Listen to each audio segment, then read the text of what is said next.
Hi, my name is Amanda Hamilton, and today we are going to be making a Hanukkah cake to celebrate the Festival of Lights. So let's get started on the things that you're going to need to do with this project. The first thing we have, absolutely not required to have the cute container, but this is just a little bit of floral foam. We're going to be using this to help our candles dry. We have some white and blue, actually there's some yellow fondant in there as well as some red fondant, and those are the colored fondants we're going to need for this particular project. Now you can see I have a couple different brands going on. I have some Fondex, some Satin Ice. Those just happen to be my preferred brands, but you can absolutely use whatever you like.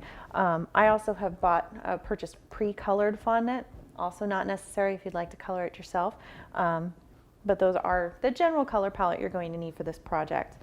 I have some vegetable shortening and cornstarch, and that's just for when we're working with our fondant to make our life a little bit easier. We have some wire cutters, and actually I'm going to be using these to cut my skewers, which I forgot to put on the counter, but I'll bring those out in a second. Some wire cutters, a rotary cutter, a paring knife. I also have an X-Acto knife, which is just for cutting out our shapes that we're going to be putting on our top tier. We have a pen.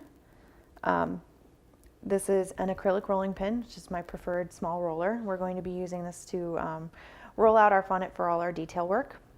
I have a measuring tape, some royal icing in a piping bag with a number 3 tip. We have some brushes.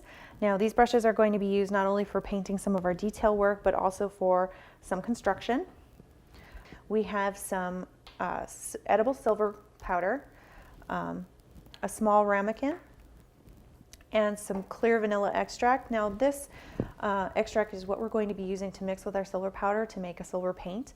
And you can use any sort of clear alcohol for this particular purpose. I prefer to use extract, but vodka will work, even gin or clear tequila. You just want to make sure it's a clear alcohol. Finally, we have our ribbon cutter, which I will reset to the sizes we want in a moment. And we have 2 different tips. Now it doesn't really matter what the tips are, we're actually using them as round cutters on the bottom. So I wanted to find basically my largest around and my smallest around, and we're going to be using these for kind of a circle motif on the cake itself. And finally, we have a 3-tiered square cake that I have already covered with white fondant, and this is what we're going to be using as the basis for our particular project. So let's get started.